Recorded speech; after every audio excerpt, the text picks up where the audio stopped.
Take a peek behind the scenes of the thrilling stage production Dial M for Murder at Greater Boston Stage Company.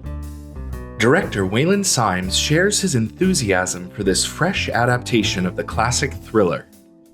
Dial M for Murder is such a classic, and honestly, I've read the original Frederick Knott play several times over the last decade and really considered it.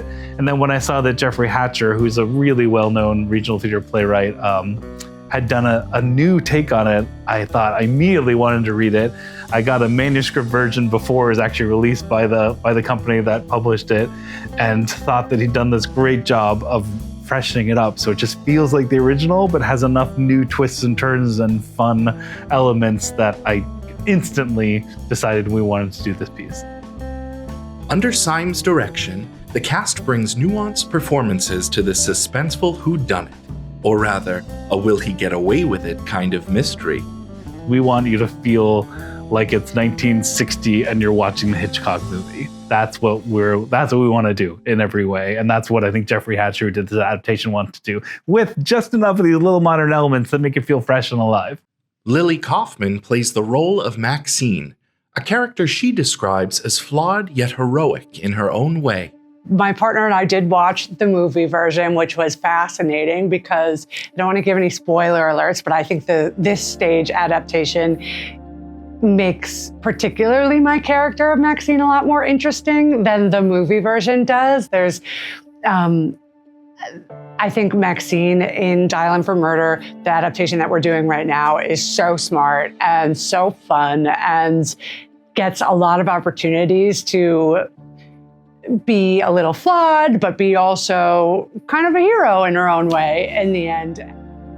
Kimberly Connor, making her debut with the company, portrays the character of Margot.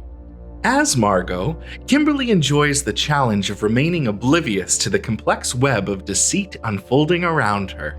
Well, the great thing that I love about this actually is that they all have to know what's going on and I get to not, because I have no idea. And which is wonderful because it is so complex. Like the web that Tony weaves is so detailed and intricate and specific that I'm glad that I don't have his job, because he has to track all of this stuff and Margot has no idea. And so I'm kind of lucky in that way that like Kim gets to have no idea because Margot has no idea. Yeah, they get to worry about all of that. I get to remain ignorant to the whole thing, which is good for me. Michael Ryan Buckley steps into the villainous role of Tony, the mastermind behind the diabolical murder plot. It's not a terrible surprise to know that I play the villain.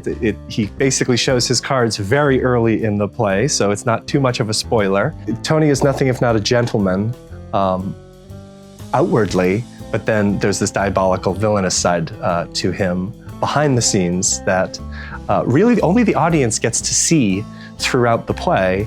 Michael commented on how aspects of his character have slipped into his own life, for better or worse. Unfortunately, there are some aspects of Tony Wendis that have rubbed off on me. Certainly the posture that he employs every day, being a sort of a buttoned-up, square British man who's very erudite, so he has this really rich vocabulary, and a lot of those words have sort of started to end up in my email correspondences. And even just now, sort of talking, I don't think I would have ever used the word erudite in real life, but that's what Tony has given me.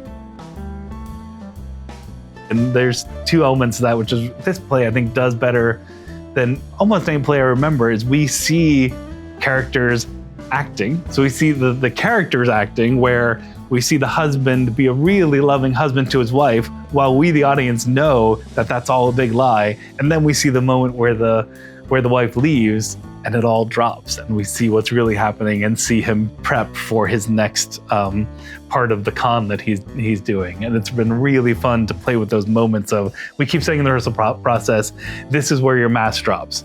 And this is where it drops just a little bit. And this is where suddenly there's no mask because you're terrified and suddenly we see the real you. And that's the really fun moments for the audience and for the actors to play with.